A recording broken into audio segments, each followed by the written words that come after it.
YouTube family don't see the settings. Man, we can cruise on a reason. I know so there's one more big elephant we left in the room. In the aftermath of the PNP defeat. And as it relates to the party as a movement going forward. You know the Maverick never do the political correctness class. So I'm going to say this, because we have to talk about it. If you're going to do truth and reconciliation, we have to talk about it. The race and ethnicity of the comrade leader, Mark Golding. It was used in a kind of covert way during this political campaign. To the extent where it extended to where people that say, Mark Golding is born in Jamaica, he's born in England, he's an Englishman. Mr. Golding dispelled that, we assume, with the birth certificate shenanigans in the debate. Well, the Labour right still say, boy, yeah, false document that we move it so fast. We never get to read it to see if it's authentic and blah. You know the thing already?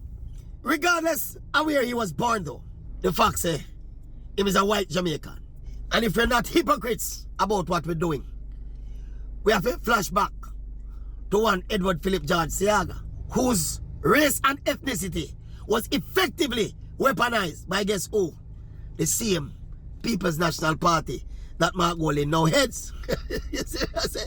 Me personally, you know, not think them something I should have matter, you know. But I know me personally go out and go vote. Me personally only have one. Well, me personally only have one vote.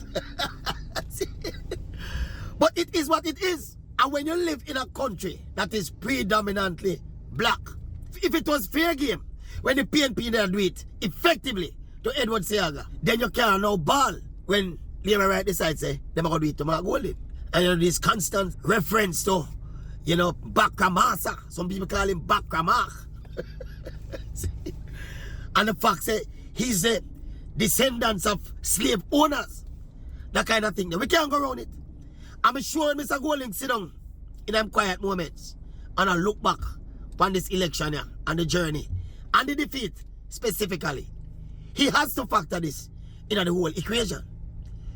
You know, make sense. As we say, me never do the, you know, the political correctness class. I mean, I don't know how to do that hypocrite something there. So if we attack, we attack. Those who are old enough will remember how them used to beat Edward Siaga, who is ironically the mentor of the now Prime Minister and leader of the JLP, Andrew Wallace. Andrew Wallace must have sat there as a youngster and see the kind of batterings where Mr. Siaga used to get based on the race and his ethnicity. As me say, I see Bogart go up on the stage and kind of overtly attack Mark Golding based on him color. I don't hear that. But people, it did it as an undercurrent. And when you're on the ground and you talk to people on the ground, and even when there's people on social media, although a crazy space that, when the people on there, you see a lot of reference being made to the facts of Mark G. Father. Some of them are claim still, you know. Same the barn, you know. Same father was an Englishman. I know the connection between the English and slavery. And you remember that skit where Mark G did do with a Rastaman the way, you know, symbolize the unshackling of the slaves. I don't know if it got on well with a huge section of the population. Remember some people kind of sensitive about them race and them color of people. So me think of something that we have to put in the pot when we mix it up and analyze and pray going forward. As to how much it will affect voters going in at the voting booth, we don't have no empirical data for sure say 10,000 people decide that they not vote for PNP because Mark Golding is a descendant of slave masters. We don't know nothing about that. All what we know about it is anecdotal. But as we say, we have the Siaga case study if you look back on. And look how effectively he was battered and bruised. Let me tell you a little story about Siaga. Since we are beer all truth. You see when me a youth I grew up, Mr. Siaga was the leader of the JLP. And I remember at the time, as a youth, I kind of developed a kind of skepticism and almost a dislike of Mr. Siaga as a person because of how he was portrayed by the then PNP, you know. That's me personally, you know. Having never met Mr. Siaga personally, obviously, as a youth them time. Fast forward, and the Maverick now finding way in a sports media now. And I remember when the Ricardo Fuller, remember the baller there? From Tivoli Gardens, that time Mr. Siaga, I think, was now the president of the Tivoli Gardens Football Club. And me remember when Ricardo Fuller moved from Tivoli to England. I remember which club Wiley Boo did go directly. But when the move was made, I was on or about the television station at the time, and I was given the assignment if you go get a reaction from Mr. Siaga, who was the president of Tivoli Guards Football Club, about the transfer of Fuller. You see, when me meet Mr. Siaga and had my first few exchange with Mr. Siaga, you know what I said to myself?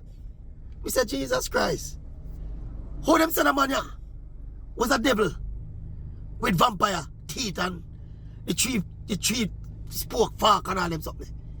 I one of the nicest, calmest, one thing about him doing, I pick it up the first time I meet him, you know, most meticulous human being me ever meet in my entire life.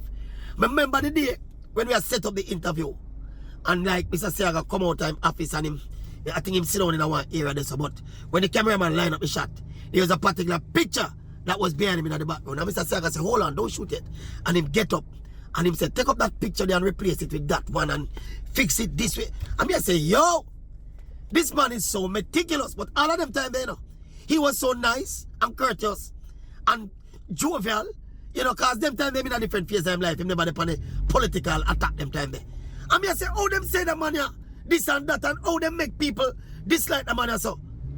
Another man here, me I hear about all the while when me I grew up. I could not believe it. And from that day they know me realize how dangerous this game of politics is, you know. Well, and that's what make me realize. But it was an additional factor in me realizing how dangerous and disingenuous this thing about politics is, you know. More mention one more thing before we move away from the post-election analysis with PNP, you know. Me notice, well, for comrade supporters, a ball. I mean, hear some of the officials too. A ball about the legitimacy of the election. Them a ball say, Labour had robbed the election and voted up suppression and vote buying and, you know, the Prime Minister himself. It's suspicious how him win team seat. I just want to say to the comrade, I'm going to stop the cowballing, man. Politics are not Sunday school, you know. Politics are not Mother Teresa thing, you know. Politics are bad man, unethical, no standard thing, you know. Politics is a dirty game, and all I only will sign up for politics. No say politics is a dirty game, and all I want to involve in the dirty game. So when you get beaten at the dirty game, you have to just take your legs and lap your tail and come again if you can. And look something else, though. So the cowballing for stop, PNP. No matter what kind of challenge you know go quote, no matter what the people have spoken. With all of the imperfections of the system, the people have spoken and they have spoken emphatically. So this whole heap of moralizing, wanna stop it. Comrades, it don't sound good. It don't sound good. We know you're not official from the party leader yet, but we see comrades on the ground and we see comrades all over social media ball. Don't do that something there. The man them out fox, you know, outmaneuver, you know, and battle up election day and win the election. I just say nature of the beast. A election day, me think, a election day, the election was won, you know. Election day. They would have more money and them go, do what them a do, and do what them a do, and do what them a do. We all know what them do. All of them something we hear the people matter about.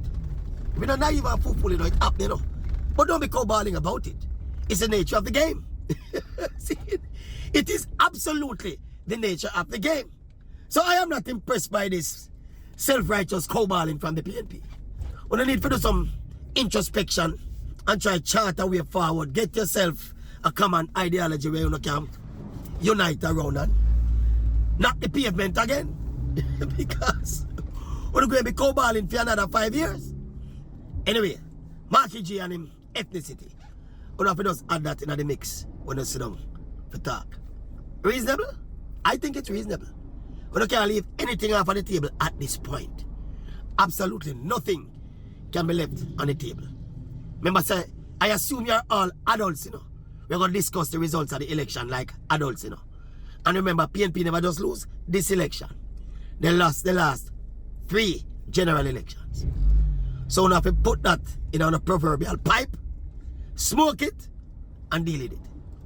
Boom shot, Maverick again. You know, something I'm going to stop telling you. Say me have the best and most credible opinion, you know. I don't think we need to remind you every single time I talk, you know. Sometimes it does roll off without me even thinking it. But I'm sure based on the substance of my analysis, I don't have to keep saying that. Maverick. We are rolling on a reason. By the way, how much Maverick again? How much Maverick? You hear anything you want to say like? Any more Maverick? Eh? Any other Maverick you say? Casco Maverick. Imitation Maverick. Bona fide, legitimate, credible. One Maverick. Uno Maverick.